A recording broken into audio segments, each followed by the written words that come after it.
Municipal ఎన్నికలకు పకడ్బందీగా నిర్వహించాలని ఎన్నికల అధికారి జిల్లా కలెక్టర్ రాహుల్ రాజ్ అధికారులను ఆదేశించారు. మంగళవారం సాయంత్రం హైదరాబాద్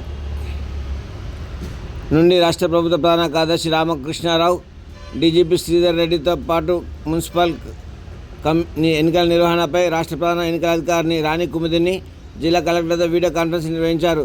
ఈ సందర్భంగా జిల్లా కలెక్టర్ రాహుల్ రాజ్ మాట్లాడుతూ, జిల్లాలో మున్సిపల్ ఎన్నికలను పూర్తి స్థాయిలో సిద్ధంగా ఉన్నట్లు రాష్ట్ర ఎన్నికల అధికారికి వివరించారు. నామినేషన్ స్వీకరణకు సంబంధించి అన్ని కేంద్రాలు తగిన ఏర్పాట్లు చేస్తున్నామని, ఎలాంటి లోపాలు తలెత్తకుండా చర్యలు తీసుకుంటున్నట్లు తెలిపారు. ఎన్నికల ప్రవర్తన నియమావళిని కట్టుదిట్టంగా అమలు చేస్తూ ఎన్నికల ప్రక్రియను పారదర్శకంగా ప్రశాంతంగా నిర్వహించేందుకు జిల్లా యంత్రాంగం సిద్ధంగా ఉందని పేర్కొన్నారు. వీడియో కాన్ఫరెన్స్ అనంతరం కలెక్టర్ సమావేశ మందిరంలో జిల్లా కలెక్టర్ అధికారులతో సమీక్ష సమావేశం నిర్వహించారు. నామినేషన్ల స్వీకరణ ప్రక్రియను వీడియో చిత్రీకరణ చేయాలన్నారు. ఎన్నికల విధులు నిర్వహించే అధికారులకు శిక్షణ తరగతులు నిర్వహించాలని ఆదేశించారు. సరిపడా సిబ్బంది బ్యాలెట్ పేపర్లు అందుబాటులో ఉంచుకోవడంతో పాటు పటిష్ట పోలీసు బందోబస్తు ఏర్పాటు చేయాలని సూచించారు.